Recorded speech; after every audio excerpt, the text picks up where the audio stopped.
Bonjour, nous voilà bien contents de vous retrouver pour cette première récolte en direct. Donc avant de commencer, une petite présentation rapide. Donc voici Claudine, notre salariée depuis 2014 à mi-temps l'été. Cédric, ex-stagiaire que nous avons embauché pour 2 mois et demi cette année. Et Régis, ici. Voilà, et moi Clotilde, on aura l'occasion de se voir tout à l'heure. Donc la première étape le matin avant de commencer, c'est de préparer le matériel. C'est-à-dire de mettre l'étable donc en position de récolte. Voilà, je vous laisse faire. De dérouler les tuyaux qui serviront pour le lavage et d'installer le poste de pompage. Voilà. Donc là, vous voyez Régis qui met une caisse dans l'eau. Cette caisse est percée. Elle va recevoir la pompe qui permet de pomper la spiruline. Et là, vous voyez ici donc les roues à aubes qui tournent normalement un quart d'heure toutes les demi-heures par jour et un quart d'heure toutes les heures par nuit. Là, elle s'arrête à 3 heures du matin de façon à laisser la spiruline remonter en surface et former une espèce de crème. Donc là, Régis positionne le barrage qui permet de retenir la crème et de l'orienter un maximum vers la caisse. Ça nous permet de pomper en un minimum de temps un maximum de spiruline.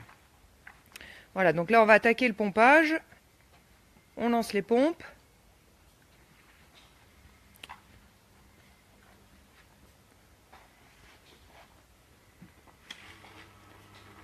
Alors l'amorçage peut prendre un petit peu de temps.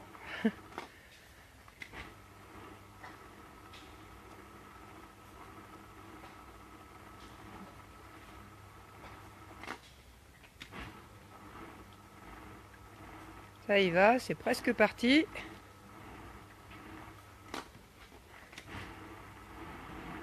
Voilà. Et donc là, Claudine lance la roue à aube qui va pousser la crème pour l'orienter. Voilà, pousser l'eau et donc vous voyez que la crème se déplace et elle avance vers Régis. Donc Régis, à l'aide de la main, guide le maximum de spiruline dans la caisse pour que la spiruline concentrée puisse être pompée. Elle passe là. Et elle va donc dans la table ici, où elle sort le long des petits trous qui sont disséminés le long de la canne.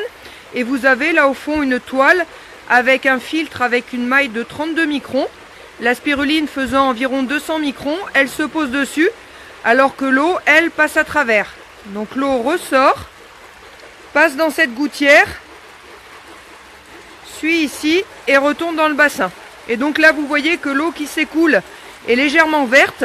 C'est normal parce qu'en fait, il reste des bébés spirulines qui font moins de 32 microns qui passent à travers les trous. Voilà, et là donc Claudine attaque tout de suite à racler parce que lors de la filtration, la spiruline se dépose sur la toile, sur le filtre, et si on n'intervient pas, l'eau va avoir beaucoup de mal à s'écouler. Voilà, donc là on est parti à peu près pour une vingtaine de minutes de pompage, donc je vous retrouve tout à l'heure pour la suite des opérations.